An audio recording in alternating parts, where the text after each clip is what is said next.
सो hey guys, मैं वर्ता हूँ और आज हम सॉल्व करने वाले लीड कोड का question number 232 which is implementing Q using stacks. तो सबसे पहले पढ़ते हैं, जैसे कि क्वेश्चन में मेंशन है, you have to implement queue operations using stacks only. तो आप क्यू यूज नहीं कर सकते क्यू के ऑपरेशन इंप्लीमेंट करने के लिए। आपको क्यू के operation which are push, pop, peek and empty आपको इंप्लीमेंट करने हैं using stacks only. So let's understand the problem first. So let's understand the question first. You have to implement operations of queue using stack. तो operations of queue क्या क्या होते हैं सबसे पहले वो समझ लेते हैं। तो operations of queue होते हैं push जो queue होता है सबसे पहले ये समझिए कि वो FIFO प्रिंसिपल फॉलो करता है which is first in first out। मतलब जो पहले अंदर आया है, मान लीजिए मैंने 1 इंसर्ट करा था पहले, तो वही पहले बार आएगा, ये नहीं कि 4 बाहर आ गया, 3 बाहर आ गया, ऐसा कुछ नहीं। जो पहले अंदर आया वही पहले बाहर जाएगा, करेक्ट। बट स्टैक में क्या होता है, स्टैक LIFO प्रिंसिपल फॉलो करता है, यू नो, कि भाई जो लास्ट में अंदर आया है वो पहले बाहर जाएगा, last in first out. Which means अगर मैं स्टैक में इनपुट करता हूँ एलिमेंट्स 1 2 3 और ये 3 जो लास्ट में आया है तो वो पहले बाहर जाएगा स्टैक से, अगर आप पॉप करेंगे एलिमेंट को भी, करेक्ट। तो सबसे पहले समझते हैं what are the basic operations of a queue and उन्हें कैसे इंप्लीमेंट करेंगे हम यूजिंग स्टैक। तो सबसे पहला ऑपरेशन जो हमारे पास है वो पुश ऑपरेशन है। पुश ऑपरेशन से पहले सबसे पहले हम समझते हैं प्रॉपर्टी क्या होती है क्यू की। तो Q follows FIFO, first in first out, right. मान लीजिए मैंने 1 2 3 4 इस ऑर्डर में इंसर्ट किए थे और सबसे पहले 1 आया था हमारे पास, तो जो सबसे पहले आया था वही सबसे पहले क्यू से बाहर जाएगा, करेक्ट। बट जबकि स्टैक क्या फॉलो करता है, मान लीजिए ये स्टैक है और ये क्या फॉलो करता है, LIFO, last in first out, correct. तो जब मैंने 1 2 3 4 इंसर्ट किया स्टैक में, तो लास्ट में जो इंसर्ट हुआ 1 इंसर्ट हुआ तो वो सबसे पहले पॉप होगा, करेक्ट। तो मैं अब जब मैं सेम ऑर्डर में मैंने यहाँ पर 1 2 3 4 डाला था, तो जो फ्रंट पॉइंटर था, जो फ्रंट ऑफ द क्यू को पॉइंट करता है, वो हमेशा फर्स्ट एलिमेंट को पॉइंट करे जो सबसे पहले आया, करेक्ट। बट अगर मैं सेम ऑर्डर में यहाँ स्टैक में इंसर्ट करता हूँ 1 2 3 4, राइट, तो जो टॉप ऑफ द स्टैक होगा वो हमेशा 4 को, यानी जो लास्ट में एलिमेंट आएगा उससे रिप्रेजेंट करेगा। बट हमें क्या चाहिए, वो रिप्रेजेंट करे 1 को, जो कि सबसे पहले आया एलिमेंट। इसलिए तो हमें क्योंकि हमें क्यू रिप्रेजेंट करनी है ना यूजिंग स्टैक, तो वो सबसे पहले एलिमेंट को पॉइंट करना चाहिए। तो what we will do is let just a second, what we will do is हमें कुछ ऐसा करना होगा कि एलिमेंट हम जिस भी ऑर्डर में पुश कर रहे हैं उसी ऑर्डर में वो जाते रहे और सबसे टॉप पे जो सबसे पहला एलिमेंट है वो आ जाए, राइट। तो अगर मैं 1 2 3 4 इंसर्ट कर रहा हूँ क्यू में ऐसे और फ्रंट जो है क्यू का वो 1 को पॉइंट कर रहा है, तो स्टैक में भी एलिमेंट ऐसे ही इंसर्ट हो 1 2 3 4, राइट। तो ऐसा कैसे कर सकता हूं मैं, लेट्स अंडरस्टैंड दिस। तो इसमें क्या होगा, इस केस में टॉप हमेशा 1 को पॉइंट करेगा जो भी फर्स्ट में एलिमेंट है। अब मान लेते हैं 5 मैंने इंसर्ट किया तो 5 बैक ऑफ द क्यू में जुड़ जाएगा, बट फ्रंट तो अभी 1 को ही पॉइंट करेगा क्यू में। तो ऐसा अगर मैं 5 यहां पर इंसर्ट करूंगा तो टॉप की वैल्यू तो चेंज होकर 5 हो गई, बट यहां पर तो 1 ही रही फ्रंट की वैल्यू, तो ये तो गलत हो गया। तो अब हम समझेंगे कि हम कैसे इंसर्ट करें इन स्टैक कि वो क्यू को रिप्रेजेंट करे, क्यू के ऑपरेशन को फॉलो करे, पुश ऑपरेशन को। Let's understand, let's take one stack 1, right, and another stack 2। तो सबसे पहले मैं क्या करूंगा, जैसे ही 1 आएगा 1 को स्टैक 1 में डाल दूंगा और लेट्स से कि ये जो स्टैक 1 है वही हमारा जो एक्चुअल क्यू है उसे रिप्रेजेंट करेगा, ठीक है। तो यहाँ पर फ्रंट होता है पॉइंटर, यहाँ पर टॉप होता है, तो फ्रंट और टॉप करस्पॉन्डिंग यानी फर्स्ट सेम एलिमेंट को पॉइंट करने चाहिए। अभी तो सही है बिल्कुल, क्योंकि एक एलिमेंट है तो टॉप यहाँ पर 1 को ही पॉइंट करेगा। मान लीजिए मैं 2 इंसर्ट करता हूँ, 2 इंसर्ट करते ही टॉप ऑफ द स्टैक पे 2 आ जाएगा और टॉप 2 को पॉइंट करेगा, करेक्ट। बट वो तो रॉन्ग हो गया, क्यों, फ्रंट को तो अभी भी उसको ही पॉइंट करना चाहिए जो सबसे पहले आया क्यू के अकॉर्डिंग, करेक्ट। तो सबसे पहले तो 1 ही आया था, तो टॉप को तो अभी भी 1 को ही वो करना चाहिए, रिप्रेजेंट करना चाहिए, पॉइंट करना चाहिए, तो ये तो गलत हो गया। What we will do is इस 2 को अगले एलिमेंट को इंसर्ट करने से पहले मैं क्या करूंगा, इस पूरी क्यू को एम्प्टी करूंगा। व्हाट आई मीन इज पूरी क्यू को एम्प्टी करके मैं यहाँ डालूंगा, करेक्ट। पूरी क्यू को 1 को यहाँ डालूंगा पॉप करके और एम्प्टी कर दूंगा और फिर मैं एलिमेंट इंसर्ट करूंगा, जो भी नेक्स्ट एलिमेंट 2 आया 2 को इंसर्ट कर दिया। अब जो मैंने स्टैक 2 में डाले थे एलिमेंट्स वापस इसके ऊपर रख दूंगा, करेक्ट, वापस उसके ऊपर रख दूंगा। लेट्स से मैंने 1 उठा के फिर से वापस ये रख दिया, तो अब जो टॉप ऑफ द S1 होगा वो हमेशा 1 को पॉइंट करेगा ऐसे। So what we are doing is, let's understand with one more example. अब 1 2 एलिमेंट हो गए हमारे पास, करेक्ट। ये स्टैक 1 था and this is stack 2, right. अब मेरे पास 3 एलिमेंट आया, तो 3 एलिमेंट को मैं डायरेक्टली इंसर्ट ना करके what I will do is first operation मैं क्या करूंगा, सबसे पहले इस पूरी क्यू को यहाँ एम्प्टी कर दूंगा। चलो सबसे पहले एम्प्टी कर लेते हैं इसे।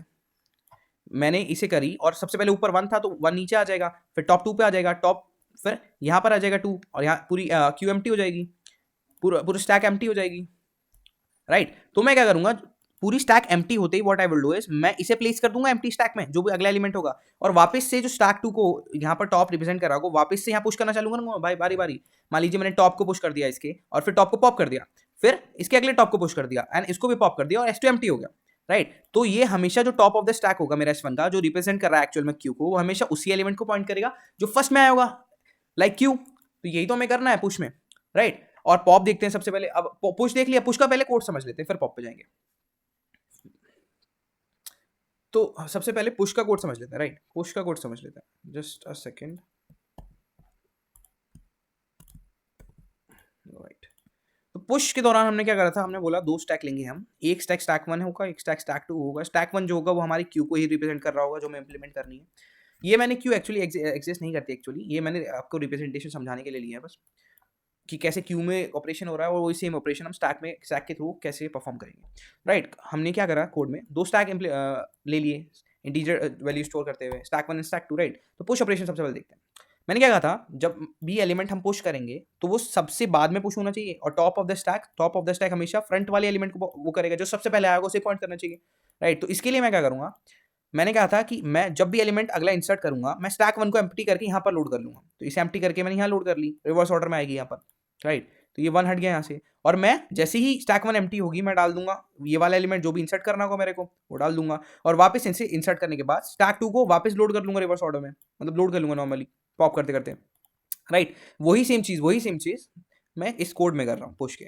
लेट्स सी, यहाँ पर स्टैक 1 है और यहाँ स्टैक 2 है। राइट, तो ये देख लेते हैं। सबसे पहले मैं क्या करूंगा, while stack 1 is not empty, मान लेते हैं मेरा 1 2 3 तो एज इट इज इंसर्ट हो गया और मेरा 4 आया था। राइट, 1 2 3 तो मेरा क्यू से इंप्लीमेंट हो गया, स्टैक को क्यू को स्टैक से इंप्लीमेंट होकर टॉप हमेशा फ्रंट एलिमेंट फर्स्ट एलिमेंट को पॉइंट कर रहा है, और हमारा 4 एलिमेंट हमें इंसर्ट करना है। What we can do is, मैंने क्या करा, स्टैक डॉट पुश करा टॉप को, तो टॉप को मैंने ये जो भी स्टैक 1 का टॉप था दैट इज 1, उसको मैंने पुश कर दिया कहाँ, स्टैक 2 में। राइट, स्टैक 2 में पुश कर दिया और स्टैक 1 के टॉप को पॉप कर दिया, स्टैक 1 मतलब टॉप एलिमेंट पॉप हो जाएगा, तो यहाँ से टॉप एलिमेंट हटा देते हैं। राइट, तो अब जो टॉप है हमारा वो 2 को पॉइंट करेगा, बट अभी भी स्टैक 1 एम्प्टी नहीं हुआ है, तो सेम ऑपरेशन दोबारा होगा, फिर से पुश हो जाएगा स्टैक 2 में स्टैक 1 का टॉप विच इज 2, और फिर से स्टैक 1 से पॉप हो जाएगा एलिमेंट, तो पॉप कर देते हैं, फिर से टॉप चेंज हो जाएगा। राइट, टॉप चेंज होकर इस एलिमेंट पे आ जाएगा 3 पे, फिर से ऑपरेशन सेम होगा, फिर से ये क्या होगा, पुश हो जाएगा, टॉप पहले पुश करेंगे फिर हम क्या करेंगे, इसे पॉप करेंगे। आप ऐसे नहीं कर सकते कि पहले पॉप कर दे फिर पुश कर रहे हैं। राइट, अगर आप पहले ही पॉप कर देंगे वो स्टैक की वैल्यू चेंज होगी, टॉप की वैल्यू चेंज होगी, तो दूसरा एलिमेंट पुश होगा। राइट, टॉप की वैल्यू चेंज हो जाएगी। अब ये स्टैक 1 एम्प्टी हो गया। राइट, अब जैसे ही स्टैक 1 एम्प्टी हुआ, मैंने क्या कहा, स्टैक 1 एम्प्टी होते ही तुम क्या करो, स्टैक 2 में डाल दो। राइट, स्टैक 2 में ऊपर डाल दो एलिमेंट, या फिर तुम क्या कर सकते हो, स्टैक 1 में एलिमेंट डाल दो। Both the things are right. अगर तुम स्टैक 1 में भी डालोगे एलिमेंट 4 और इसे रिवर्स लोड कर दोगे तो भी 1 2 3 4 ही रहेगा।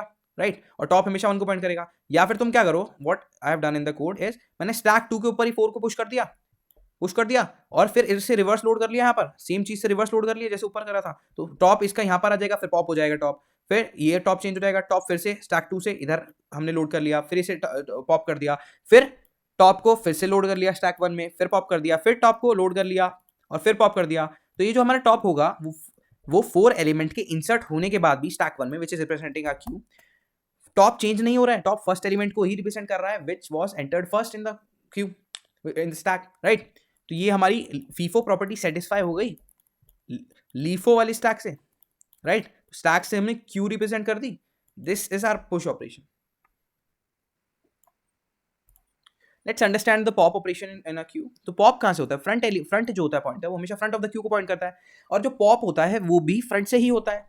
यानी अगर मैं पॉप करूंगा, पॉप ऑपरेशन इस क्यू में अभी मैं पॉप करूंगा क्यू डॉट पॉप लिख के, तो ये फ्रंट वाला एलिमेंट पॉप हो जाएगा which means first in first out, सबसे पहले 1 ही तो आया था और वही सबसे पहले बाहर जाएगा, और फ्रंट हमारा चेंज हो जाएगा 2 पे। राइट, ऐसे ही अगर मैं एक और बार 2 को पॉप कर दूंगा, यहाँ पर फ्रंट को पॉप कर दूंगा, तो ये भी फ्रंट पॉप हो जाएगा और फ्रंट आ जाएगा 3 पे। सिमिलरली अगर मैं एक और बार पॉप करूंगा तो ये 3 भी पॉप हो जाएगा और 4 पे फ्रंट आ जाएगा।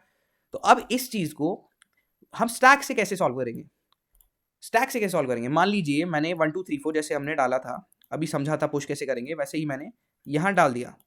राइट, यहाँ डालने के बाद what I will do is अगर मुझे पॉप करना है, राइट, टॉप हमेशा फ्रंट एलिमेंट यानी इसको ही रिप्रेजेंट कर रहा है फ्रंट की तरह, फर्स्ट एलिमेंट को जो सबसे पहले इंसर्ट हुआ था। राइट, तो अगर मैं डायरेक्ट टॉप को ही पॉप कर दूं विच मीन्स अगर मैं 1 को हटा दूं तो बचेगा क्या, 2 3। सिमिलरली अगर मैं क्यू से भी यहाँ पॉप करता हूँ तो फ्रंट यहाँ पर आ जाएगा, 1 पॉप हो जाएगा, तो बचेगा क्यू में 2 3 4 ओनली। राइट, 2 3 मतलब बाद वाले एलिमेंट बचेंगे और टॉप पॉप फ्रंट पॉप हो जाएगा, तो ये भी तो फ्रंट को ही रिप्रेजेंट कर रहा है टॉप हमारे स्टैक में।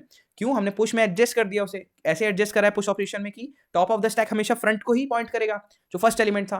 राइट, एक और बार अगर मैं यहाँ पर क्यू में पॉप ऑपरेशन लगाता हूँ और यहाँ पर भी सिमिलर पॉप ऑपरेशन लगाता हूँ, तो what will be the result, वही सेम रिजल्ट रहेगा कि यहाँ से 2 भी हट जाएगा, यहाँ से 2 भी हट जाएगा, यहाँ से फ्रंट हटेगा, यहाँ से टॉप हटेगा, और फ्रंट और टॉप को मैंने एडजस्ट कर रखा है पुश ऑपरेशन में। राइट, तो ये तो बिल्कुल सही हो गया, हमें जस्ट पॉप करना होगा top of the stack pop operation में, ये तो बहुत सिंपल हो गया। Then what we have peek operation में क्या होता है, क्योंकि समझते हैं पीक ऑपरेशन में क्या होता है। पीक ऑपरेशन में क्या होता है, जो फ्रंट ऑफ द क्यू है वो रिटर्न हो जाता है, right. Front of the Q return हो जाता है, यानी front of the Q display हो जाता है। मान लीजिए फ्रंट यहाँ पर 1 था तो फ्रंट हम 1 प्रिंट कर देंगे पीक ऑपरेशन में, राइट। तो स्टैक में भी हमने एडजस्ट किया था, पुश ऑपरेशन के दौरान कि हमेशा टॉप जो रहेगा वो सिमिलर एलिमेंट को पॉइंट करेगा जो कि फ्रंट पॉइंट करेगा क्यू में, राइट। तो टॉप 1 को ही पॉइंट करेगा, ठीक है। और पॉप भी कर दूंगा तो टॉप 2 पे आ जाएगा, यहाँ से पॉप करूंगा तो फ्रंट 2 पे आ जाएगा, तो वो भी सिमिलर हमने एडजस्ट कर दिया, राइट, पॉप और फ्रंट को। अब मैं पीक करूंगा तो टॉप एलिमेंट को ही पीक करूंगा, यहाँ पर टॉप एलिमेंट ही तो पीक करूंगा, और टॉप एलिमेंट क्या है 1, और यहाँ पर पीक करूंगा तो फ्रंट एलिमेंट पीक करूंगा विच इज 1। तो हमारा ये भी एडजस्ट हो गया पुश के दौरान। तो ये पीक भी सिमिलर, हमें क्या करना है, सेम, बस सिंपली हमें क्या करना है, इस टॉप को प्रिंट कर देना है, राइट, इस स्टैक के टॉप को प्रिंट कर देना है पीक में। और एम्प्टी में तो दोनों ही खाली होंगी, सेम ऑपरेशन रहेगा, समझिए। दोनों ही खाली होगी तो ट्रू रिटर्न कर देंगे या फिर फॉल्स रिटर्न कर देंगे अकॉर्डिंग टू क्वेश्चन। तो खाली तो दोनों ही होंगी ना, अब यहाँ स्टैक हो या क्यू हो, एम्प्टी तो दोनों ही होंगे और दोनों इक्वली होंगे। ऐसा तो नहीं है कि एम्प्टी करने के बाद क्यू में एक एलिमेंट बचेगा और स्टैक में एक भी नहीं बचेगा, या फिर क्यू खाली हो जाएगी पर स्टैक में एलिमेंट रहेगा, ऐसा तो कुछ नहीं है ना। एम्प्टी तो दोनों खाली ही रहेंगे, कोई भी एलिमेंट दोनों में नहीं रहेगा, तो वो हमेशा सेम केस है। तो यहाँ पर सिंपल हम चेक कर लेंगे कि वो जो हम स्टैक यूज कर रहे हैं क्यू के रूप में वो खाली है नहीं, बस इतना चेक कर लेंगे। तो एक बार इन तीनों का भी कोड समझ लेते हैं। तो समझते हैं pop and peak and empty का कोड क्या था। मैंने बोला था कि पॉप जब करेंगे हम, राइट, पॉप जब करेंगे हम स्टैक में 1 2 3 मान लेते हैं, मैंने इंसर्ट करा था, और क्यू में भी हमारा 1 2 3 है, और ये जो क्यू में जो फ्रंट होगा वो फर्स्ट को पॉइंट करेगा और टॉप भी इसी को पॉइंट कर रहा है, हमने पुश के दौरान एडजस्ट कर दिया। तो जब हम क्यू से पॉप करेंगे तो 1 पॉप हो जाएगा, तो हम सिमिलर यहाँ से टॉप को पॉप कर देंगे, वही मैंने करा है। सबसे पहले हमें रिटर्न करना था, तो हमने क्या करा, सबसे पहले इसको पॉप करने से पहले स्टोर कर लिया फ्रंट नाम के वेरिएबल में, right, top of the stack को which represent actually the front of the queue, उसको स्टोर कर लिया और फिर पॉप कर दिया। यहाँ से 1 हट जाएगा, और यहाँ से भी अगर क्यू में पॉप ऑपरेशन करेंगे तो ये भी हट जाएगा 1, और यहाँ पर आ जाएगा फ्रंट, और सिमिलरली टॉप भी 2 को पॉइंट करेगा, तो ये एडजस्ट हो गया। ये हमने पुश के दौरान देख लिया था कि टॉप हमेशा फर्स्ट एलिमेंट को ही पॉप करे, तो ये तो सिंपल हो गया बहुत ज़्यादा पॉप ऑपरेशन, राइट। अब पीक ऑपरेशन देखते हैं। मान लेते हैं वही हमारे पास वैल्यू है 1 2 3 स्टैक में, राइट, विच रिप्रेजेंट्स क्यू, मतलब 1 2 3 हमारे पास वैल्यू है, और ये फ्रंट यहाँ पर पॉइंट करा होगा क्यू में, जो कि एक हाइपोथेटिकल क्यू है। एक्चुअली हम स्टैक से क्यू को सॉल्व कर रहे हैं, क्यू को रिप्रेजेंट कर रहे हैं, इंप्लीमेंट कर रहे हैं। तो टॉप ऑफ द स्टैक 1 को पॉइंट कर रहा है, अगर मैं पीक करता हूँ, पीक ऑपरेशन क्यू में लगाता हूँ, तो वो 1 रिटर्न करेगा which is the front of the Q. Same operation अगर मुझे 1 रिटर्न करना हो तो मैं सिंपली क्या कर दूं, टॉप को रिटर्न कर दूं या टॉप को रिटर्न कर दूं इसके स्टैक के, तो वो भी 1 को ही रिटर्न करेगा which is the front of the queue if we implemented using directly queue, right. तो मैं टॉप हमेशा फ्रंट एलिमेंट यानी फर्स्ट एलिमेंट को पॉइंट करेगा जो सबसे पहले इनपुट हुआ होगा, तो उसे ही रिटर्न कर दूं, तो ये पीक ऑपरेशन भी हो जाएगा। अब एम्प्टी तो मैंने बताया था कि अगर एम्प्टी होगा तो भाई क्यू भी एम्प्टी ही होगी, कोई भी एलिमेंट नहीं होगा, और क्या जो हमारा स्टैक वो भी एम्प्टी होगा। तो भाई एम्प्टी का केस तो सेम रहेगा कि कोई भी एलिमेंट नहीं है। अगर स्टैक 1 जो रिप्रेजेंट कर रहा है हमारा क्यू को, अगर उसमें कोई भी एलिमेंट नहीं है तो मैं कह दूंगा कि क्यू एम्प्टी है, तो बस वो चेक कर लिया मैंने स्टैक 1 डॉट एम्प्टी से, राइट। तो अब एक बार क्विकली इन सब ऑपरेशंस की टाइम कॉम्प्लेक्सिटी देख लेते हैं।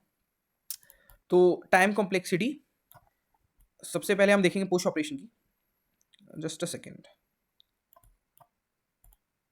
तो सबसे पहले समझते हैं, मान लीजिए वर्स्ट केस में क्या, हमारे पास n एलिमेंट्स इंसर्टेड है स्टैक में, राइट, 1 2 3 और n तक एलिमेंट इंसर्ट है स्टैक में, राइट। अब हमें क्या करना है, बारी बारी एक एक एलिमेंट को उठाना है, पॉप करना है, पुश करना है, पॉप करना है, पुश करना है। तो this is constant time operation. तो एक बार पुश करने पॉप करने में कांस्टेंट टाइम ऑपरेशन लग रहा है स्टैक में, पर n एलिमेंट्स को कर रहे हैं ऐसे हम, तो हमारी पुश फंक्शन की, ये वाले फंक्शन की टाइम कॉम्प्लेक्सिटी क्या हो जाएगी, बिग ऑफ n, राइट।